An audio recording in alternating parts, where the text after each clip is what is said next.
Ora, muito boa tarde a todos e bem-vindos. Muito obrigada pela vossa presença aqui. Este é um momento que nos diz muito, porque este ano ainda não tínhamos tido a oportunidade de fazer um evento presencial aqui na livraria. Retomar este presencial é de um agrado enorme para nós e também porque estamos nas comemorações dos 30 anos da nossa livraria. São anos que merecem ser comemorados.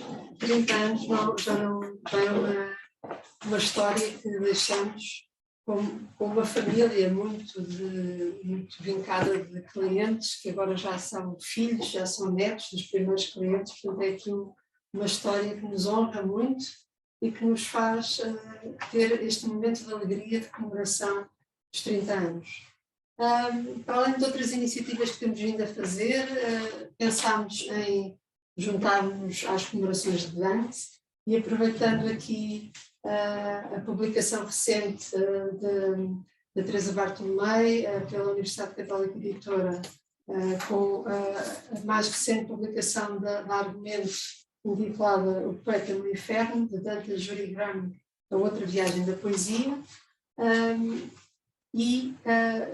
pensámos nesta conversa sobre Dante com o mais recente, com o tradutor da mais recente obra traduzida da Divina Comédia, e portanto achámos que estava aqui os ingredientes ideais para uma tarde muito bem passada e uma conversa que nos vai saber muito bem presenciar. Vou fazer uma breve apresentação dos nossos oradores, dos nossos convidados para esta conversa. São mais do que oradores, são os convidados. A Teresa Bartolomei é investigadora integrada do CITER, Centro de Investigação em Teologia e Estudos da Religião da UCP, e professora convidada na Faculdade de Teologia também da nossa casa. É doutorada pelo Programa em Teoria da Literatura da Universidade de Lisboa e mestre em Filosofia da Linguagem pela Universidade de La Pienza, em Roma. Além de ensaios sobre ética, religião e literatura, publicados em Itália, Portugal, Brasil, França e Alemanha, é também autora de monografias e, recentemente, do texto que já referi. Jorge Vaz de Carvalho é professor da Faculdade de Ciências Humanas, também da nossa universidade, licenciado em Literaturas Modernas pela Faculdade de Letras da Universidade Clássica de Lisboa, mestre em Literaturas Comparadas pela Universidade Nova de Lisboa e doutorado em Estudos de Cultura pela Universidade Católica Portuguesa. Foi diretor da Orquestra Nacional do Porto e diretor do Instituto das Artes. O seu trabalho literário inclui obras de poesia, de conto, ensaio e tradução, muitas delas já com prémios atribuídos, e sendo a mais recente obra a tradução da Divina Comédia, editada pela Imprensa Nacional Casa da Moeda. Portanto, como viram, temos aqui muito em comum, professores da casa, autores da Argumento, porque o professor Jorge Carvalho também Vaz de Carvalho é autor na nossa coleção Argumento com o Porquê Ler os Clássicos, também uma obra que recomendamos, e os dois com este interesse sobre a obra de Dante. E, portanto, é com esse interesse que vos deixo para nos aliciarem com a vossa conversa. Muito obrigada. Obrigada. Muito obrigada por este convite, também pelo convite a publicar um texto que escrevi há uns anos, enquanto estava na Universidade de Lisboa, num ciclo sobre literatura e religião, e é claro que o Dante foi inevitável neste contexto. Este ano são os 700 anos da morte de Dante, que foi objeto de uma homenagem organizada pela Universidade de Lisboa, com a Universidade Católica, com mais algumas instituições, como o Instituto Italiano de Cultura, a Fundação Gulbenkian e a Biblioteca Apostólica Vaticana, juntaram-se num programa amplo, com várias iniciativas, um colóquio, uma exposição, várias lições, vai seguir uma publicação. O professor Vaz de Carvalho vai falar amanhã exatamente sobre a questão da tradução de Dante em Portugal, vai escrever um ensaio para essa publicação. O interesse, a ideia é homenagear Dante e também reativar um bocadinho a recepção de Dante em Portugal, que curiosamente é um país, se eu posso dizer, o professor Vaz de Carvalho explicará isso melhor do que eu, mas resistiu a este poeta. O caminho para a poesia italiana em Portugal foi com certeza o Petrarca, o grande lírico, e o Dante, apesar de ter aspectos convergentes com a tradição literária portuguesa, não é tão popular, não é tão lido quanto merece isto. Perché Dante merece? Esta é a grande pergunta. Por que estamos cá e por que vale a pena fazer um trabalho como isto, enorme, traduzir uma obra prima da literatura mundial, uma obra com quase 700 anos de vida, que quer dizer, as obras não morrem, é a grande prerrogativa das obras artísticas, não morrem. Então, 700 anos de vida é muita coisa, é uma grande distância. Fazer este salto, a tradução é sempre um salto muito grande, para construir uma ponte é um grande desafio. Por que vale a pena? Vale a pena por muitas razões. Não vamos poder explicá-las todas aqui esta noite, mas há alguns aspectos que eu queria evidenciar. O ponto de partida exatamente desse que não é bem um livro, mas foi uma leitura que eu fiz, e a pergunta fundamental é, falamos de literatura e religião, qual é associação entre estas duas dimensões? Na realidade, há muitas formas de encontro e de desencontro, mas eu acho que o exemplo de Dante é realmente matricial, porque é um modelo que depois se repercutiu na história da literatura ocidental. Foi um modelo icônico que teve uma grande descendência, e sobretudo porque é um modelo que dá umas respostas que eu considero completamente atuais. Dante, poeta católico, e, como nós sabemos, poeta que dialoga profundamente com a doutrina católica, um poeta que se assumiu também como filósofo e como teólogo, é um defensor da autonomia da poesia e, sobretudo, do papel fundamental da poesia em termos cognitivos e em termos religiosos. Na Idade Média, a escolástica desenvolve uma perspectiva de desqualificação da poesia, de uma certa forma. O Tomás de Aquino, por exemplo, tem uma série de problemas, porque na poesia, na arte, na literatura, aquele elemento ficcional em que curto-circuitamos a verdade, não é? Isso cria um mal-estar. Então, a poesia, que aliás vem de longe e vem de uma tradição pagana, que não se pode completamente rejeitar, porque há ali algo que é importante, mas por outro lado cria um certo desconforto, porque aquilo não era bem cristão. Então, ali, aquilo tem que ser visto como uma forma um bocado impura, secundária, que tem que ser educada e tem que ser relativizada. Nós chegamos a Dante, abre-se este grande poema com um canto impressionante, porque o que acontece? Alguém perdido, alguém que está em angústia, não sabe bem o que lhe está a acontecer. Muitas vezes, quando nós temos desgraças ou temos um problema espiritual, é porque realmente não estamos a entender nada daquilo que nos acontece. E nessa situação de angústia radical aparece um poeta clássico, um poeta não cristão. E ele oferece ajuda. Então, esta primeira resposta é a primeira inovação radical de Dante em relação ao próprio contexto cultural. Ele diz, nesta situação de desorientação, a poesia ajuda. Em que termos a poesia ajuda? Uma poesia não cristã. Ajuda porque a poesia é aquela forma de falar do homem que não faz compromissos. É uma forma de conhecer o homem na crueldade radical da sua condição, daquela verdade humana. É o homem completamente despido. É o homem que exatamente se encontra numa situação de nudez, porque perdeu a capacidade, se não perdeu a fé, perdeu a capacidade de se relacionar com a fé, de utilizar a fé como um termo de conhecimento, de juízo, perdeu o bem, perdeu a verdade.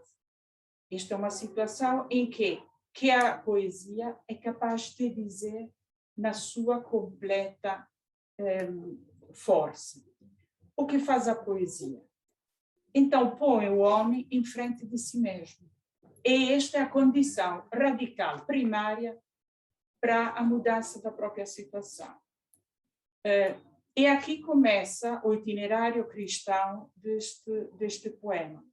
É a diferença radical daquilo que é uma comédia em relação a uma tragédia. Nós sabemos que na tragédia, a tragédia também põe o homem em frente de si mesmo, numa situação de ver a desgraça do homem. Não é? A ideia é exatamente a queda, uma peripécia em que o homem, de uma situação positiva, cai para uma situação negativa.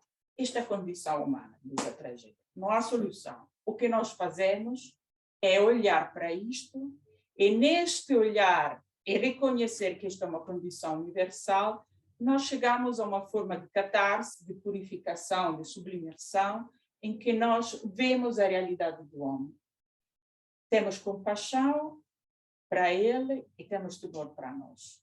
Esta é a tragédia. É uma experiência moral essencial. Olhar a verdade da condição humana. Em Dante há algo mais. Não é isso que eu quero. Isto não é suficiente. A poesia ajuda-me a olhar para a condição humana, mas depois há uma possibilidade de ir para frente. A poesia pode ser, neste sentido, um motor para uma mudança. Um motor para quê? Um motor para que eu não simplesmente olho, mas eu sou transformado. E faz isto porque a poesia, numa perspectiva cristã, é cômica, não é trágica. O que quer dizer ser cômica? Não simplesmente que conta uma história com um fim feliz, como é a comédia. Começo da tristeza e passo para a alegria.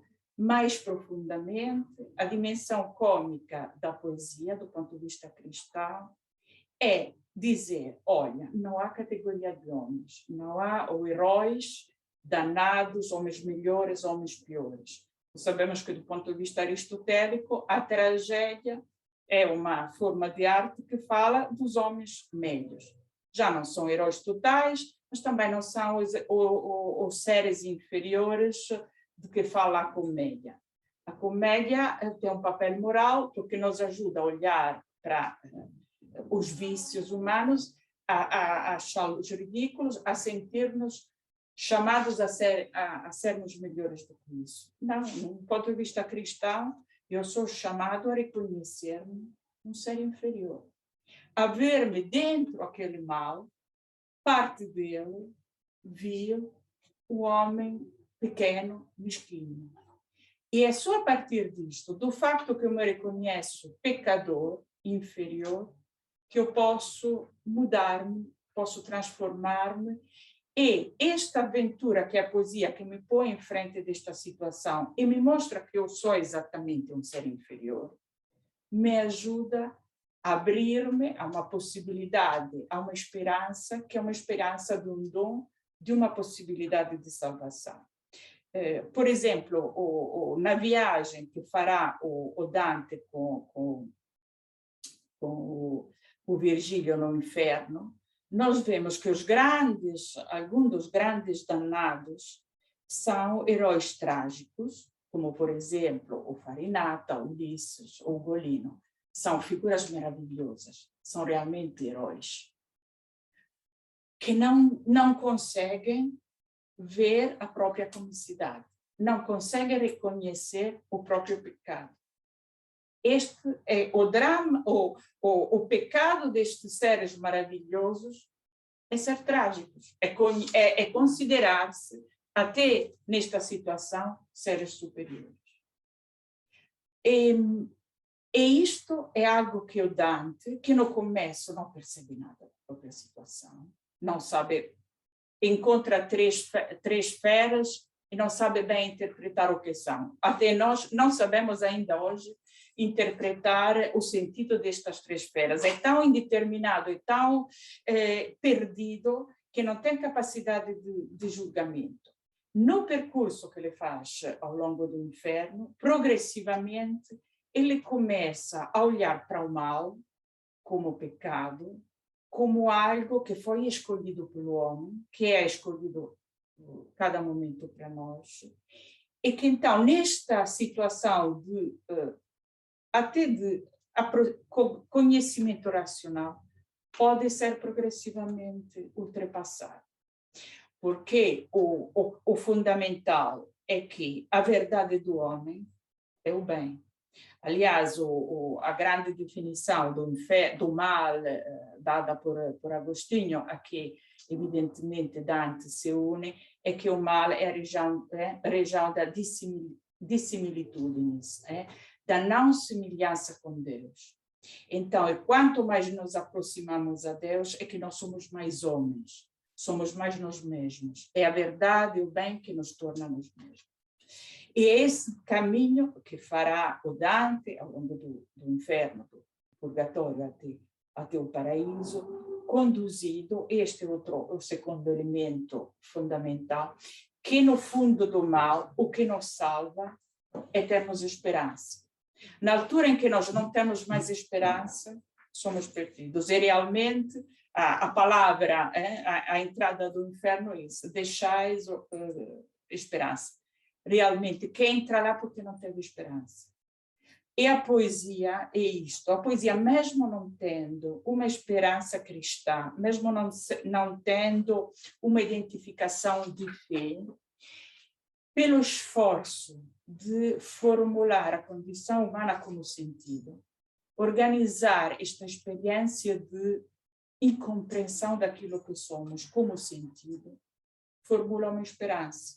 E toda a arte, na altura em que faz do caos uma forma, ou pelo menos tenta, mesmo recaindo sempre na impotência, a poesia é, na vida do homem, uma forma de esperança. E é significativo para mim, às vezes, quem gosta disto, de poesia, de literatura, interroga se isto será um luxo inútil, não é? Há tanta coisa necessária no mundo e nós estamos a perder tempo com isto, com sereias, com estas fantasias, não é? Mas depois nós vemos que há situações extremas em que realmente de dor, aquelas situações de que fala, por exemplo, Jaspers, não é? Em que o homem é confrontado consigo. E nessas situações, a poesia é o recurso, a literatura é um recurso essencial, em que a arte, há, por exemplo, um testemunho, né, numa daqueles documentos terríveis sobre Auschwitz, não é? Em que há um judeu que na última noite, antes de morrer, toca o violino. De manhã ele está morto. Esse gesto é fundamental para dizer: eu sou homem. Eu não sou esta coisa a que eu fui reduzido pela maldade, pela violência humana. A arte nos diz: nós somos homens. E o que é ser homem? É ser um falhado, é ser um ser mesquinho. E, aliás, o Dante mistura tudo, não é? Mistura o alto, o baixo, mistura a tragédia, a sátira e faz, aliás, o Goethe dizia esta é uma sublimidade repugnante, ou há realmente uma componente de repugnância na poesia de Dante, porque isto é o homem. Mas na altura que eu digo isto, olho para isto e faço disto uma palavra, isto ganha um sentido. Mesmo que eu não saiba bem o que é, né? Mesmo que eu seja sempre em caminho, nós somos todos homo viator. Isso é outro sentido fundamental desta grande obra, não é? Somos sempre em caminho, sempre à procura, sempre numa direção, não sabendo bem para onde vamos. Agora, e aqui eu queria falar com esse tradutor de Dante, é claro que traduzir isto é dificílimo, porque eu acho que porque essa riqueza linguística, aliás, de Dante, que nisto é completamente inovador, porque ele escolheu misturar gêneros literários diferentes, linguagens diferentes, registros estilísticos diferentes, e há todo um patrimônio clássico que se mistura com o patrimônio vernacular. Então, esta língua rebenta todos os cânones, está fora do cânone. Então, para alguém que tenha que traduzir isto, é um grande desafio. Quer a resposta? E qual era o sentido da vida se não fossem os desafios grandes? Isso eu aprendi com Dante. Claro que é um grande desafio, com toda a razão. Porque, vamos ver, a comédia para mim é essencialmente poesia. O que diz ou deixa de dizer teria muito pouca importância se não fosse transformado em grande literatura. Bem, como diz o provérbio, de boas intenções está o inferno cheio, e o inferno de Dante em particular. E, portanto, para mim, o que é fundamental aqui é a poesia. E o que é a poesia? E o que é a poesia de Dante? Estavas a dizer, e eu vou completar com uma história que costumo contar aos meus alunos. Que é assim,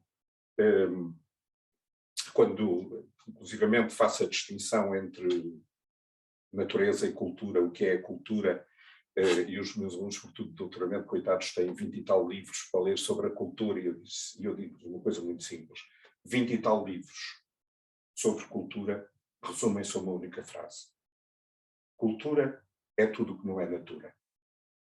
Isto é, alguém que vive numa caverna é natura.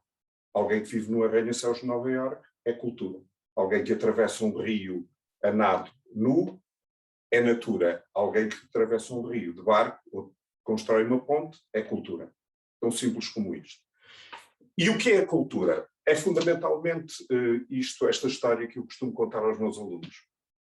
O homem primitivo vivia na caverna e cada vez que tinha sede tinha que sair da caverna e ir buscar água ao rio.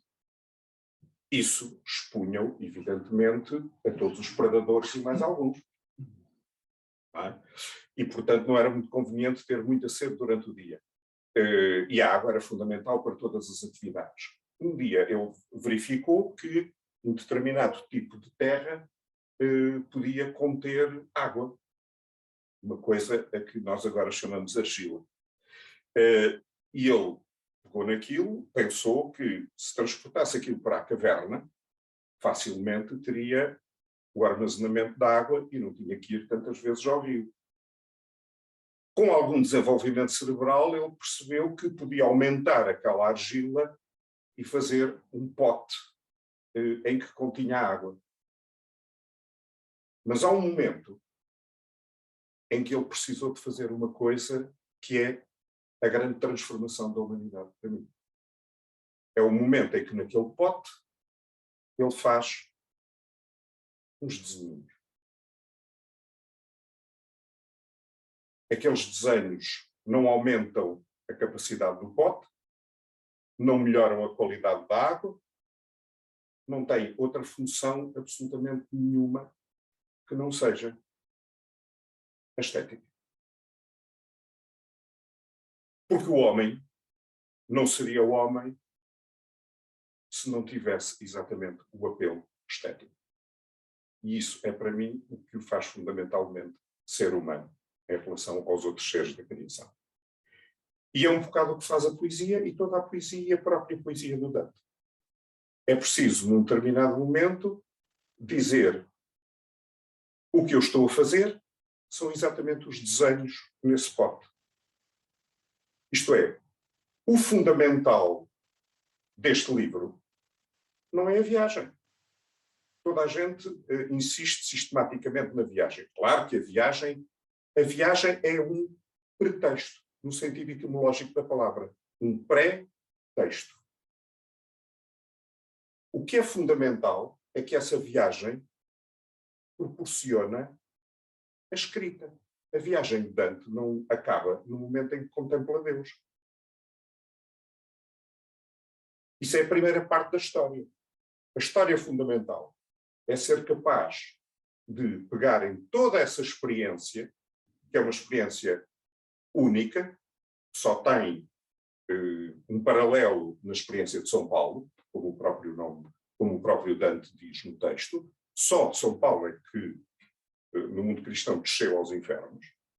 Não é? Dante é o segundo. E essa experiência é uma experiência que vem de uma ideia providencial de Deus. É preciso que aquele homem escreva essa experiência. Portanto, o fundamental é a escrita da experiência. E a escrita da experiência porquê? Porque a escrita da experiência é fundamental para a salvação humana. Temos que ter atenção que a Divina Comédia nasce do complemento de duas crises. É a crise pessoal de Dante. Ela começa a ser escrita na situação de exílio. Quando Dante começa a escrever a comédia, nunca mais vai voltar à sua Florença natal. Nunca mais. Nunca mais. Nunca mais vê a sua cidade, nunca mais vê depois, muito mais tarde, a mulher e os filhos, mas perdeu todos os bens, perdeu tudo e, como na altura não havia segurança social, aquilo que tem que fazer é andar de terra em terra, de cidade em cidade, a vender os seus serviços. De escritor, de diplomata, etc. E, ao mesmo tempo, numa das maiores crises da cristandade. Dante escreve aos bispos reunidos em Carpentras para elegerem um novo Papa coisas extremamente violentas, dizendo que eles tinham abandonado, pura e simplesmente, o cabo da Igreja. E, portanto, é perante essa situação, e não nos podemos esquecer que, falando em termos históricos, isto acontece. A Divina Comédia começa exatamente a ser escrita no ano em que, com o beneplácito do Papa, Filipe, o Belo de França, massacra os Templários. Mais ou menos, nós não sabemos os anos exatos, mas mais ou menos o ano em que o Inferno acaba de ser escrito é o ano em que há a cisão e em que o papado é levado para Avignon e deixa Roma.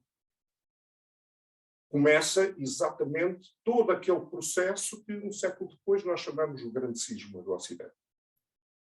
Portanto, Dante tem a perfeita consciência dessa grande crise da cristandade. E é no meio desta crise que ele, como diz de resto aos próprios bispos reunidos em Carpentras, sente que, embora seja a última ovelha do rebanho, sente que a sua voz, diz ele, isolada e pia, tem a obrigação de escrever este texto, que no fundo para ele é um Novo Testamento. É um Novo Testamento. Ele tem a obrigação de escrever este texto para dizer às pessoas que têm uma coisa fundamental, que é o livre-arbítrio. E com esse livre-arbítrio podem decidir o bem ou o mal, os seus comportamentos na Terra. E esses comportamentos na Terra serão decisivos, porque na Terra ele pode-se encontrar todo o poder, as riquezas, que ele chama a cupidez, que para ele é o pecado dos pecados. É a loba, das 3 feras que ele encontra. Sim, mas isso será sempre, esse poder e essa riqueza será sempre efêmero, no momento em que entram no inferno, compreendem que aquele castigo é para a eternidade e não há retorno. É o resto da eternidade. E, portanto, a efemeridade do poder, das riquezas, etc., não é nada comparável a isso. E dá o exemplo, e não é por acaso que no inferno, a esmagadora maioria das personagens que nos aparecem são personagens modelo.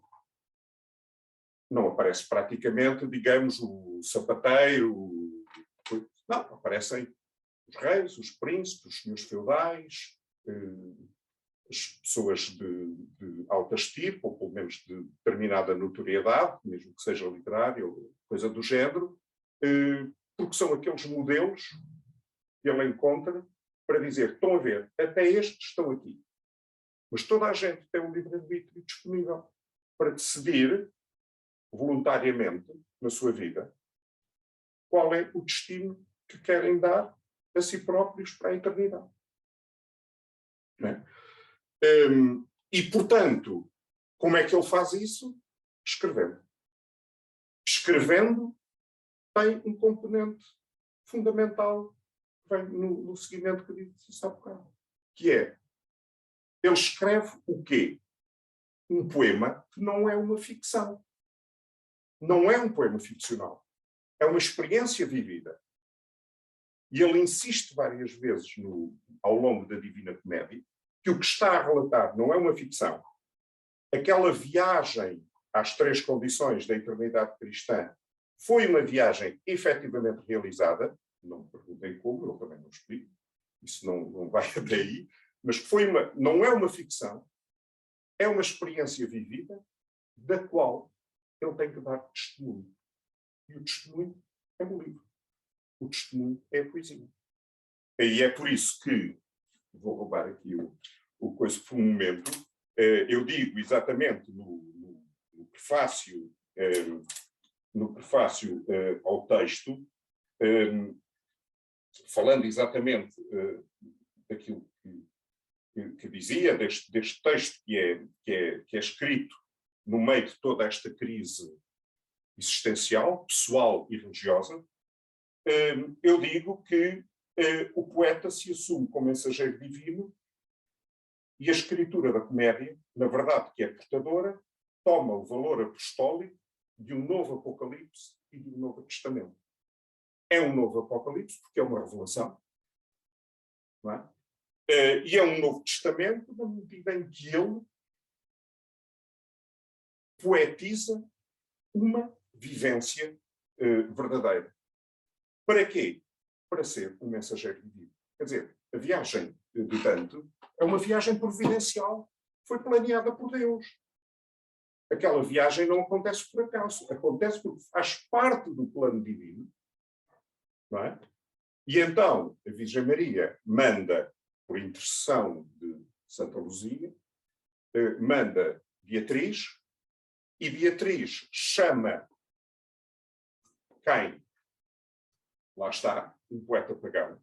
Porque isto é um discurso ecuménico. É um discurso universal. É para toda a gente. Não é? Chama um poeta pagão para dizer a um poeta cristão, para guiar o poeta cristão, pelas 2 primeiras condições, não é? O inferno e o purgatório, porque evidentemente o poeta pagão não tem acesso ao paraíso. Ele guia Dante até ao fim do purgatório e a partir daí a guia é Beatriz. Beatriz, que Dante diz no Convívio, que é a obra que eu agora estou a traduzir, que diz que simboliza a teologia. Porque a ideia de chegar a Deus chega-se primeiro pela via da racionalidade, simbolizada em Virgílio, mas chega a um determinado ponto que não chega ao racional. É preciso a fé. Não é? E essa é a terceira dimensão que lhe permite atravessar o paraíso. Traduzir isto tudo, claro que é difícil, mas é... Quer dizer, vamos ver uma coisa. Sendo muito honesto, é muito mais difícil traduzir o Ulisses do Joyce. Infinitamente mais difícil. O que é que Dante nos pede? Pede-nos uma grande investigação histórica, filosófica, porque eu não posso, por exemplo, traduzir um termo da filosofia escolástica de qualquer maneira. Tenho que traduzir com o termo, não é? Que está categorizado em todos os volumes, etc.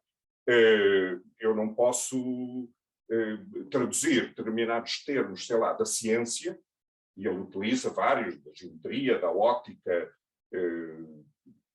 da astronomia, como é óbvio, etc., da física.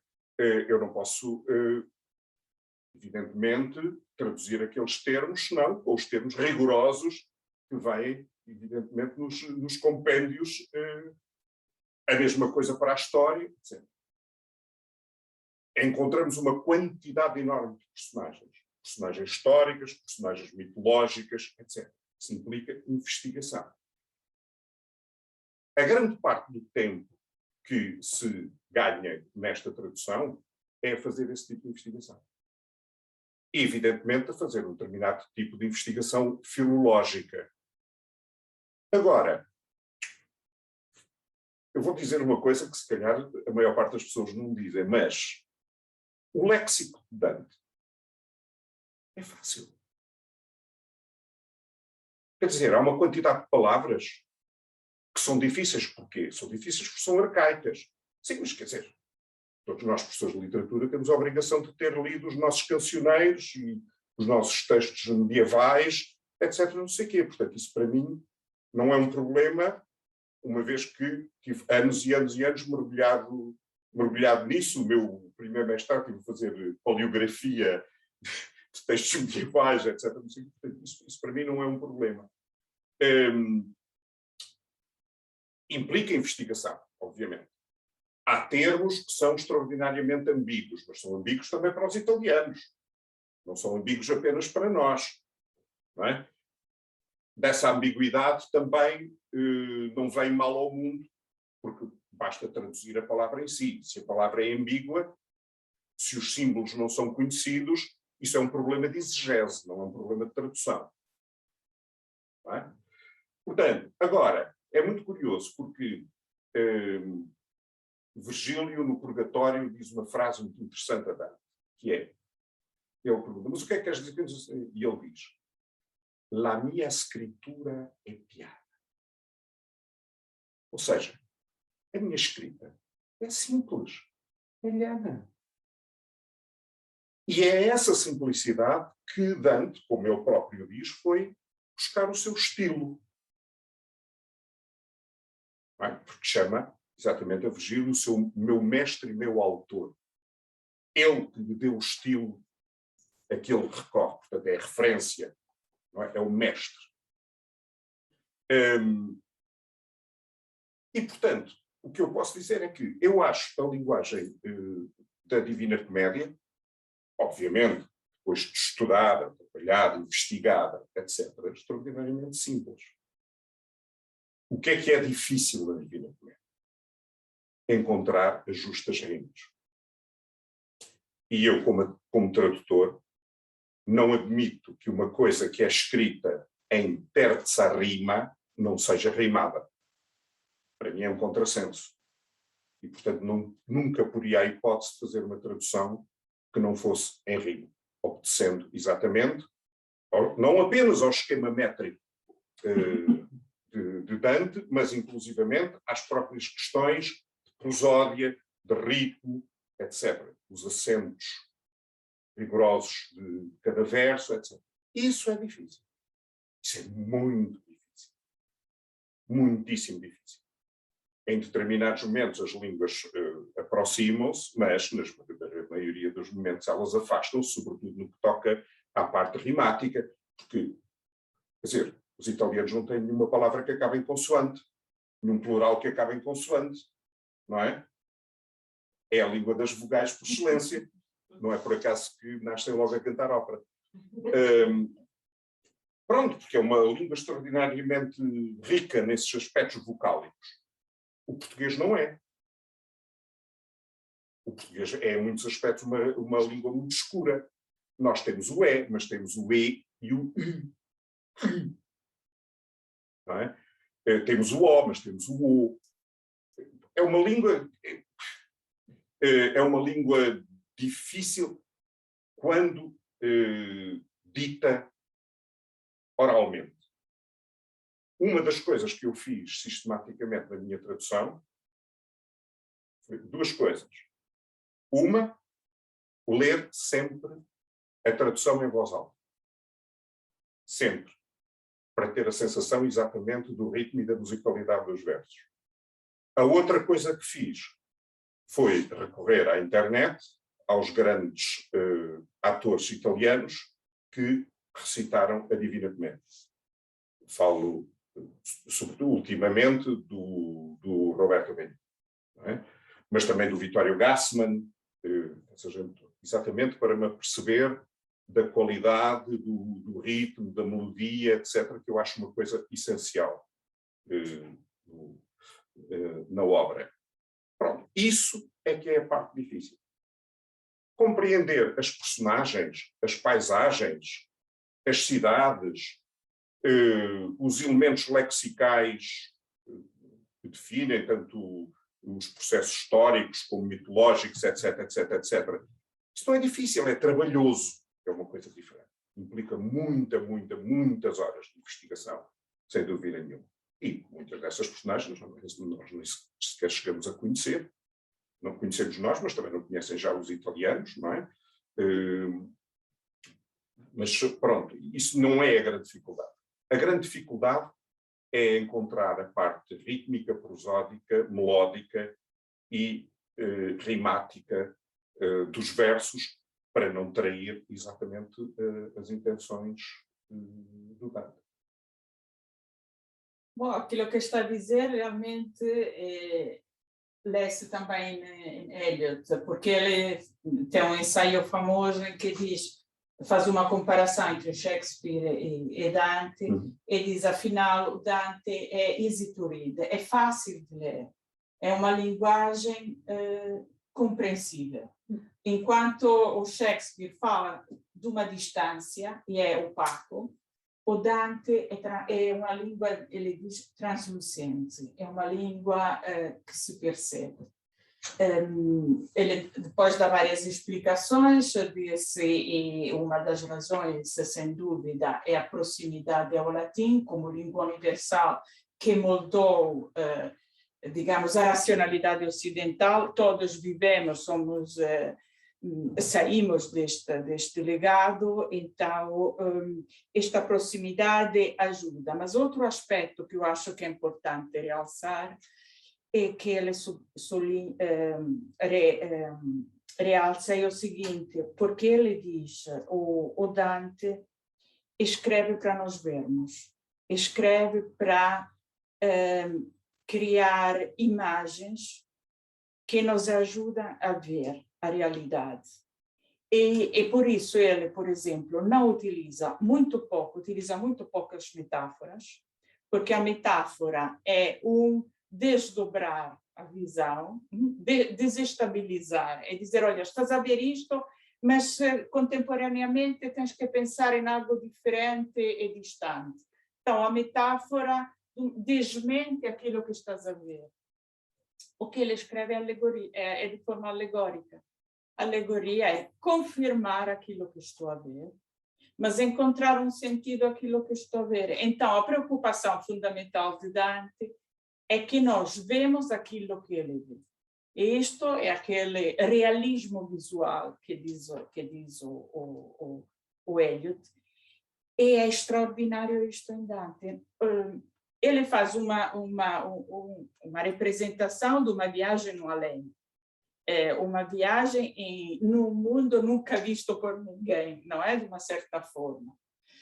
Em que faltam uma série de referências, não há paisagem de uma certa forma, ou são paisagens tão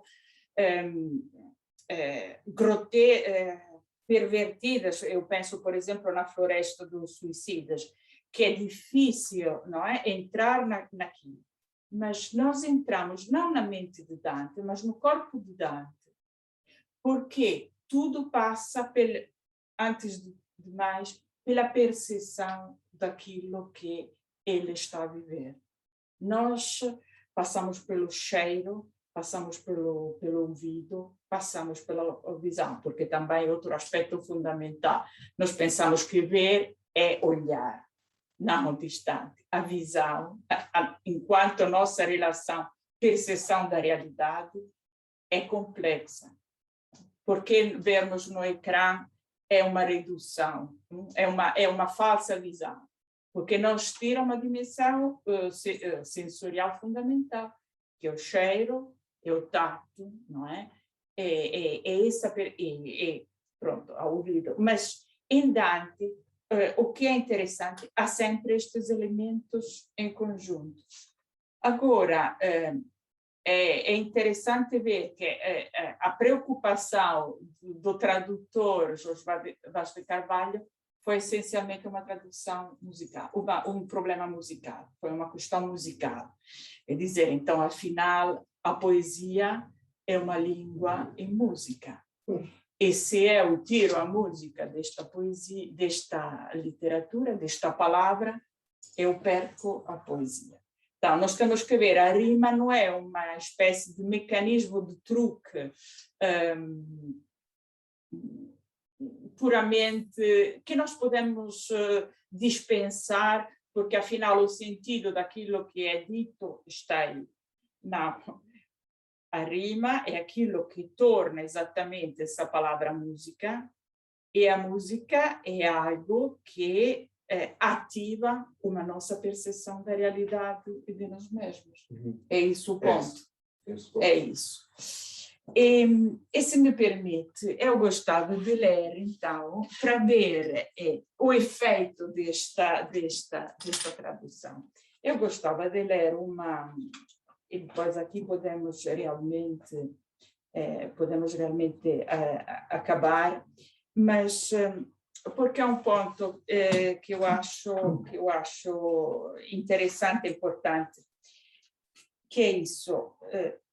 O que é que torna poesia? O que é que torna arte? O que é que torna esta decoração no povo? O que é a nível de poesia, não é? É o grande problema, eu acho, da literatura, é o grande poema, é o grande problema. Mas o que eu acho, aqui nós temos algo de, exatamente, dar-se o tempo de olhar para aquilo que vivemos. Nós vivemos e não temos tempo de olhar para aquilo que estamos a viver, para aquilo que somos. Nós fazemos, agimos, não temos tempo. E se pararmos, já não somos capazes de fazer, não somos capazes de nos pôr nesta situação. É Dante, o poeta, dá-se este tempo de observação,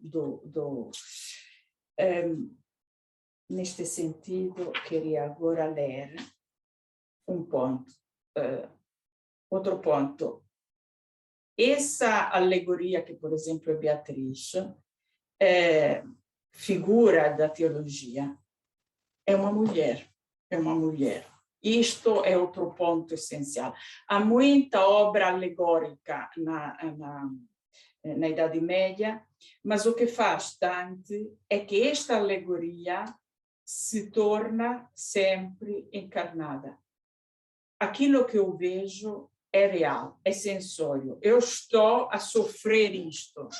E aquela figura, que será a teologia, é uma mulher histórica, é alguém que eu vi, é alguém que eu amei, alguém que é real.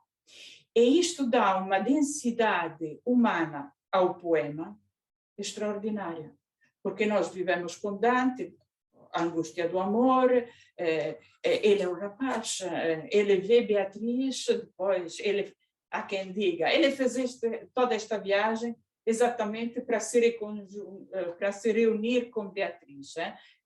Não é uma viagem a Deus, mas é uma viagem a Beatriz. E ele encontra Beatriz e fica todo emocionado, fica vermelho. Depois a Beatriz ralha, ou ele começa a chorar, fica mortificado. E depois entra nesta maravilha deste passeio, ele vai no paraíso, voa. Este voo, que é um voo místico, evidentemente, não perde esta dimensão puramente humana de gozar esta companhia com a rapariga, com a miúda. Então, eu leio isto para ver como este momento é em italiano, e começo com o português e depois passo a italiano, porque isso ajuda. Então, estamos ali no céu, eles estão a voar, estão a encontrar gente importantíssima, imperadores, santos, teólogos, assim, ou Adão, Pedro. Mas o Dante que pensa, estou cá com a miúda. Oh, insensata cura dos mortais, com imperfeito são os silogismos que abaixo as asas fazem bater mais. Um trás de iura, um trás de aforismos andava, e um seguindo o sacerdócio, um por sofisma reina ou despotismos. E o aqueruba, e um tem sido il negócio, um no prazer da carne já revolto, se esforçava, e um se dava ao ócio. Quando, de todas estas coisas solto, com Beatriz acima, era eu no céu, tão gloriosamente dela envolto. O insensata cura dei mortali, quanto sono difettivi sillogismi, quei che ti fanno in basso batter l'ali. Chi dietro aiura e chi ad anforismi s'ingiva, e chi seguendo sacerdozio, e chi regnar per forza o per sofismi, e chi rubare, chi civil negozio, chi nel diletto della carne involto s'affaticava, e chi si dava l'ozio. Quando da tutte queste cose sciolto, con Beatrice m'era suso in cielo, o tanto gloriosamente accolto. É o solto de todas estas preocupações terrenas. O amor é aquilo que nos tira, esse momento glorioso em que eu estou apaixonado, eu não penso em riqueza, não penso em poder, não penso em comer, não penso em dormir, não penso em conforto. Tenho amor. É esse momento. E se me permitem, eu acho que esta passagem é a fonte de inspiração de uma canção conhecida, universal, que é o volare. Se pensa o volare, né? Eu vou no céu, eu estou nas tintas daquilo que acontece embaixo, eu nos teus olhos, eu sou longe de tudo. A diferença é que esta canção depois, pronto, eu volto em terra, estou contigo, e em ti esqueço tudo. Esse amor de Dante e esse passeio com a miúda é a base para voltar à terra e ter aquele papel profético e pagar aquele preço altíssimo que ele pagará a este testemunho, porque esta condição de amor e de libertação muda o coração e se torna responsabilidade. Esta é a diferença, não é? O que acontece? Que esse momento de amor não pode ser esquecido, deve acontecer. Se houver só ascetismo, se houver sublimação, se não houver este prazer de abandono à beleza da relação, não há profeta autêntico. Esta, eu acho que é uma das mensagens da Divina Comédia, mas eu devo dizer que, pronto, a minha leitura do português não é assim tão boa, mas acho que esse ritmo, essa capacidade desta tradução de acompanhar estas vagas, não é? Que vão para frente, para trás,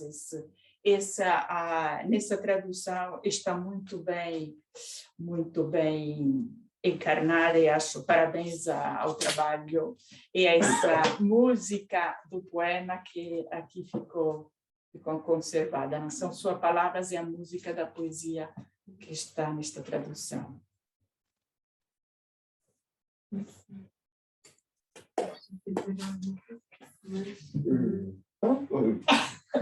Nada de especial. Estava só a pensar na questão do amor em Dante, que é uma questão extraordinária. Já agora vou roubar outro, mas que também é uma tradução minha, a tradução da Vita Nova, porque já vem desta obra, que é esta ideia, que é uma ideia contrária à que vinha dos trovadores, dos poetas provençais, sicilianos, etc., e mesmo daquele que o Dante considera o seu grande amigo, não é? Cavalcanti, e que tem a ideia do amor como uma força trágica, não é? E a nossa poesia, se calhar não é por acaso que o Dante ficou tão esquecido e preferimos o Petrarca, se calhar é a mesma razão por que gostamos tanto de fado. Eu lembro-me que é muito curioso que a primeira tradução completa da Divina Comédia só aparece nos finais, em português, só aparece nos finais do século XIX. Completa. Mas até aí, vários se dedicaram à tradução de partes, ou de uma parte em especial. Ainda há pouco tempo eu via num jornal de Beja, imaginem, de Beja, portanto nem é Porto, nem Lisboa, nem Coimbra, uma tradução do episódio da Francesca da Rimini, do Canto Quinto, feita pelo João de Deus. Que, evidentemente, não tendo os critérios contemporâneos, não é? Do ponto de vista poético, é extremamente bonito. Eu acho, por acaso, o João de Deus um dos grandes poetas esquecidos. Aquela ideia da poesia muito, lá está, muito simples, quase ingênua, etc., é uma ideia que nunca nos quadrou bem, porque nós temos sempre aquela influência francesa da poesia extremamente elaborada, muito metafórica, muito imagética, muito cheia de punhos de renda, etc. O barroco realmente assolou este país, e não foi só na talha dourada.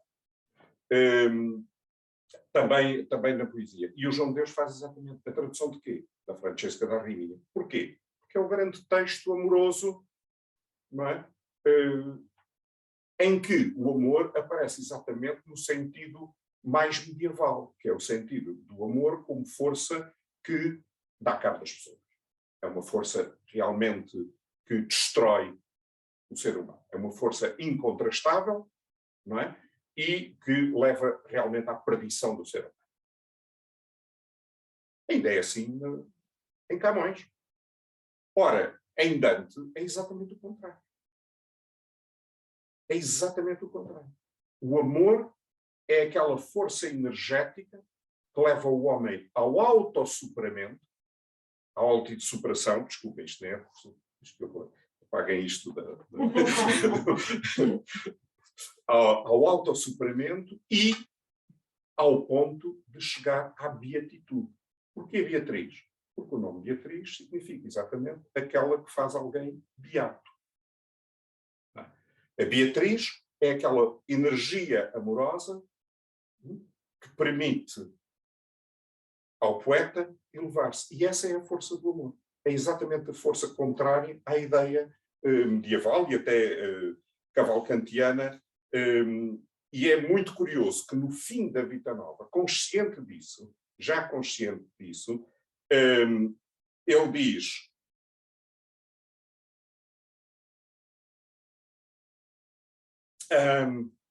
depois deste soneto, apareceu-me uma maravilhosa visão, na qual eu vi coisas que me fizeram propor não mais falar desta bendita, refere-se a Beatriz, até ao ponto que eu pudesse mais dignamente tratar dela. quando é que ele pode mais dignamente tratar dela? Na Divina Comédia. Portanto, ele está aqui a abrir a porta a um novo poema, em que fala já não desta paixão juvenil, não é? Mas tratando de Beatriz já numa dimensão, que já é uma dimensão, digamos assim, transhumana. E diz, e para chegar a isto, eu estudo quanto posso, tal como ela sabe verdadeiramente. E este estudo é evidentemente o estudo da teologia. Pronto, só dar este toque sobre a questão do amor em Dante, que é muito engraçado, muito interessante, do meu ponto de vista, e é uma grande novidade para a época. Há perguntas?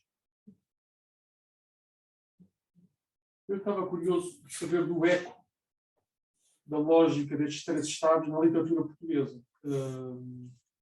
Que recepção é que isso teve? Falar de Gil Vicente? Até ao século XIX praticamente não está. A literatura portuguesa é fundamentalmente petrarquista. É fundamentalmente petrarquista. Não há praticamente... Depois, no século XX, aparece uma ou outra referência, evidentemente, de poetas mais cultos que já foram capazes de ler isso. Mas isto não acontece só com Dante. É preciso que se diga. Petrarca é realmente uma influência fundamental, majestosa, absolutamente determinante. Mas existe toda uma quantidade de escritores, não apenas da literatura, mas do pensamento, da filosofia, etc., que estiveram completamente arredados do conhecimento geral em Portugal. Não de determinados escritores mais cultos. Eu tenho quase a certeza, por exemplo, que o Francisco Rodrigues Lobo, para escrever o que escreveu, leu o Castiglione, o livro do cortesão, por exemplo. Mas a primeira tradução do livro do cortesão que se faz para português foi feita por mim, saiu no passado dezembro, ainda não há um ano. E é um livro absolutamente fundamental do pensamento português renascentista. Eu pergunto muitas vezes o que é que fazem as nossas universidades e as pessoas ligadas a essa matéria, que nunca traduziram para português, não há traduções em português, dos grandes pensadores renascentistas italianos. Onde é que temos as traduções do Pico della Mirandola, etc, etc, etc, etc? O que é que andam a fazer as nossas universidades? Pergunto eu. E, na realidade, o grande pensamento italiano, que é o pensamento absolutamente dominante, como é óbvio, sobretudo a partir do Renascimento, teve-se sempre esquecido das nossas universidades. Eu próprio, quando entrei para a universidade, em 73, tínhamos filologia germânica, em que aprendíamos inglês e alemão. E a filologia românica era português e francês. O italiano estava completamente arredado. Ou era uma disciplina de opção, que alguém... Atenção, na altura não havia disciplinas de opção. Portanto, sendo opção, era extracurricular. E, portanto, eu, quer dizer, percebo que haja... Bom, há sonetos de Camões que são quase traduções de Petrarca. Ou profundamente inspirados, digamos assim. Mas... nunca houve realmente uma atenção a uma literatura, não só uma literatura, como um pensamento, que é o pensamento fundamental do Renascimento. Fundamental do Renascimento. Está bem que muitos desses textos não são escritos em italiano, são escritos em latim. Pronto, mas vêm todos daquela península. Isto não é graxa à professora Teresa. Mas é verdade. Quer dizer, reparem, mesmo falando do século XX, saiu agora a tradução das poesias completas do Ungaretti, também nesta coleção da Imprensa Nacional, porque a Imprensa Nacional abriu esta coleção itálica. Mas, quer dizer, Itália tem... Já não falo do facto de ter 3 prémios Nobel, porque isso vale o que vale, mas por acaso os italianos até foram muito bem atribuídos, não é? Mas tem uma literatura vastíssima, de uma importância absolutamente extraordinária, e realmente a cultura portuguesa está muito, muito, muito, muito à parte daquilo que vem a ser feito em Itália. Para mim, o melhor poeta italiano do século XX não está pura e simplesmente traduzido em Portugal. É o Mário Luzzi. Um grande poeta católico. Não é? O Mário Luzzi, para mim, é o melhor poeta italiano do século XX. Não está por isso simplesmente traduzido. Maior do que o Montalha. Bom, isto é muito dizer o maior, quer dizer, Sim. Cristiano Ronaldo e o Messi, quem é que a gente exato, escolhe, não é? sim. Gostas mais do papá ou da mamã? Pronto, é um bocadinho isto, mas claro, que eu conheça do Mário Luzzi, há para aí 2 ou 3 poemas traduzidos naquelas sessões que se faziam aqui há uns anos no Palácio de Mateus, de tradução de poesia, etc. Julgo que até as traduções são do professor Jorge Fazenda Lourenço. Julgo, não tenho a certeza. Mas são 2 ou 3 poemas numa obra de uma vastidão e de uma importância extraordinária. Nós ainda estamos muito longe da Itália, culturalmente, e é uma pena. Pelo menos hoje, o Dante dá-nos este pretexto, não é? Onde é que estão a esse poema do João de Deus? Eu estava nas minhas investigações sobre traduções anteriores, fazia parte do prefácio, falar de quem é que traduziu o Dante e tal, mas não sei o quê, e encontrei-o num jornal de Beja, imagino, do século XIX, mas não está publicado aí. Eu tenho a impressão que fiz uma foto, uma fotocópia. Não é uma fotocópia. Sim, que tenho coisa. Se conseguir descobrir, posso. Não, porque não é que tenha trabalho, mas. Não. Se estiver à mão, não é trabalho nenhum, é só fazer copy-paste. Muito obrigada. Muito bem, agradeço-vos muito a este final de tarde maravilhoso, as reflexões que nos trouxeram, as passagens, esta aproximação àquilo que foi a escrita e a inspiração de Dante, em 2 culturas também, acabo de estar aqui muito patente a cultura italiana e a cultura portuguesa, e agradeço muito. Eu é que agradeço o convite.